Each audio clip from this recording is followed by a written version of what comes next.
Buenas tardes. Hoy hablaremos acerca de la inductancia. ¿Qué es la inductancia? Es la medida de oposición a cambio de la corriente que fluye a través del motor. ¿Y cómo podemos entender mejor esta definición?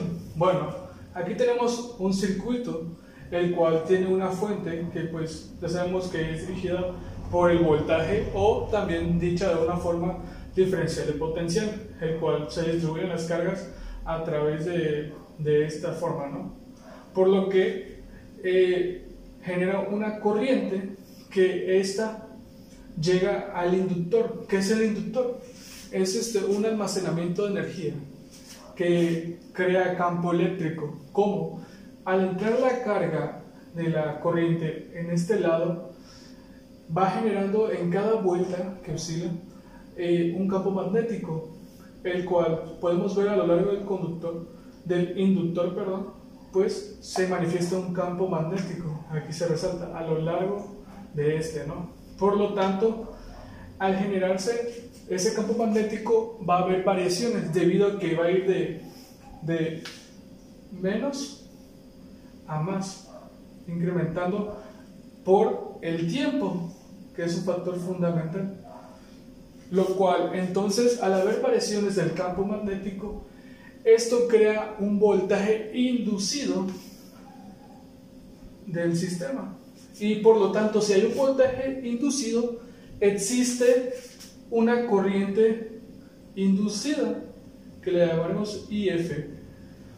Pero, ¿qué sucede aquí? Habíamos dicho que es la medida de oposición que ocurre, ¿no? Entonces, esta iría en sentido opuesto a la inicial. Por lo que, ¿qué sucede aquí de nueva cuenta? Vemos que hay dos fuentes. En dado caso, estas se vuelven cero, debido a que el voltaje inducido con el voltaje inicial pues van en sentido opuesto, se eliminan y quedan en cero. V menos V igual a 0. Por lo tanto, si no hay voltaje inducido, tampoco hay carga inducida, o sea, no hay corriente inducida, y se elimina. Y solo queda esa corriente, como si no hubiera pasado nada. Bueno, ahora veremos el siguiente caso, que será la autoinducción, que dice así: supongamos que ya tenemos, gracias a la fuente cargada de corriente, este inductor, y se lo quitamos, le quitamos la fuente, ¿no? ¿Qué podrá pasar ahora? Al haber alcanzado ya un punto tal vez del campo magnético, supongamos un valor de A, con el tiempo se irá debilitando progresivamente, y todo esto por el factor del tiempo. Ahora, ¿qué pasará? Como habíamos aclarado, el que haya variaciones del campo magnético ocurre que genere un voltaje inducido. Así que al haber esas variaciones del campo magnético, ocurrirá un voltaje inducido, que a su vez generará una corriente inducida.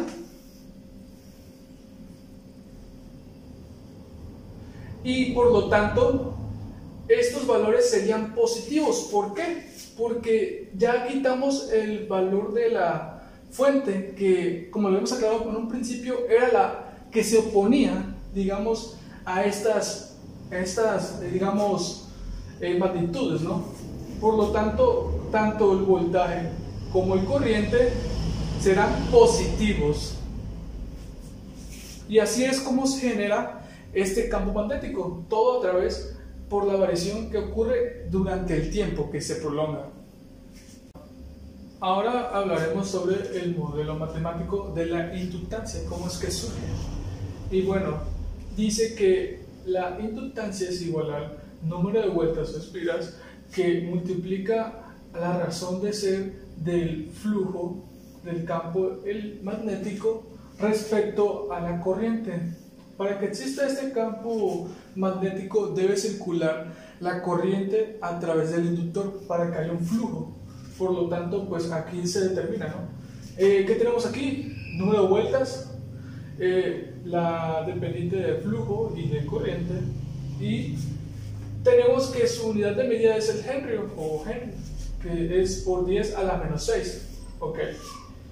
También tenemos esta otra fórmula, que es el campo magnético, que es igual a el flujo del campo magnético, que es igual a campo magnético por el área o la sección transversal. Tenemos aquí el campo magnético, que es igual a la permitividad o permeabilidad del núcleo. Ya esta puede referirse al inductor, ya saben que si el inductor es un material metálico, no sé, un decir pudiera ser aluminio, un ejemplo, o si simplemente está en el vacío. Esto afecta proporcionalmente al campo, ¿no? Y esto multiplica al número de vueltas, o sea, de la corriente que genera, que está generándose, que circula, todo dividido sobre la longitud de este inductor. Y más adelante veremos cómo estas se relacionan. Bueno, ahora continuaremos con la explicación del modelo matemático. Habíamos dicho que el flujo del campo magnético es igual al campo magnético multiplicado por la sección transversal, o es decir, el área, ¿no? Bueno, en la que circula la corriente, ¿no? Ahora, ¿pero cómo definimos el campo magnético? Ya habíamos dicho que es la permitividad o la permeabilidad, que multiplica el número de vueltas sobre la longitud que multiplica la corriente. Por lo tanto, ¿qué observamos aquí? B multiplica, ¿cuál es B? ¿Cuál es el campo magnético? Pues multiplica esa área. Por lo tanto, si tenemos B por A es igual al flujo del campo magnético. Y hacemos la sustitución de los datos. ¿Qué hacemos en este caso? La intensidad la pasamos a dividir al flujo del campo magnético. ¿Y ahora qué sucede? Vamos a derivarla porque esta varía respecto al tiempo. Y nos queda de esta manera. Por lo que regresamos a la ecuación original de la inductancia, que es igual a N, que multiplica el flujo sobre la corriente, ¿no? Esto debido a las variaciones que hay, ¿no? Por lo tanto, ¿qué observamos aquí? Que este valor es igual a esto, a la dependiente del flujo sobre respecto a la dependiente de la corriente. Y sustituimos esos datos. ¿Qué observamos aquí? Que n multiplica n. Por lo tanto, aquí puede ser n cuadrada. Y solo quitamos esta n. Y solo quedaría de la siguiente forma: n cuadrada, que multiplica la permitividad por el área de la sección transversal sobre la longitud. ¿Qué podemos notar aquí? Que sabemos que si aumentamos el número de vueltas, aumentará la inductancia. Entonces, señalamos: L sube si aumentamos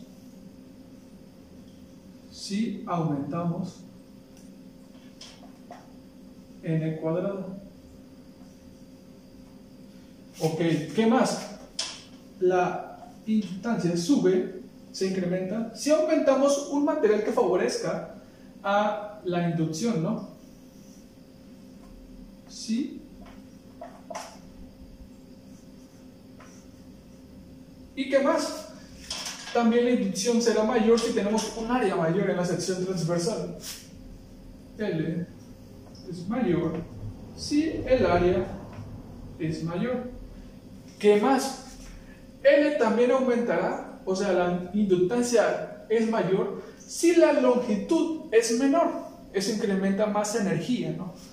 Por lo tanto, L incrementa si la longitud disminuye. Y bueno, ¿qué podemos destacar de estos temas? Que es proporcional de acuerdo a todas estas medidas, ¿no? Es necesario que para que exista un campo magnético que se genere, tenga que circular la corriente a través del inductor, es decir, de un material que sea, digamos así, no sé, como no sé, digamos un tubo, pudiéramos decirlo, ¿no? El cual, si se le inyecta una corriente de acuerdo al voltaje o la diferencia de potencial que existe, este va a generar un campo magnético, y por lo tanto ya cuando le quitemos esa fuente, ese voltaje, se va a subsistir solo y creará un voltaje inducido que a su vez creará una corriente inducida de lo mismo que se ha generado, esto de acuerdo a la variación del tiempo, que como ya hemos dicho en un principio, aquí se puede recalcar la fórmula, ¿no? Y el por qué surge, ¿no? Bueno, eso es todo, espero se haya comprendido muy bien y gracias por su atención. Hasta luego.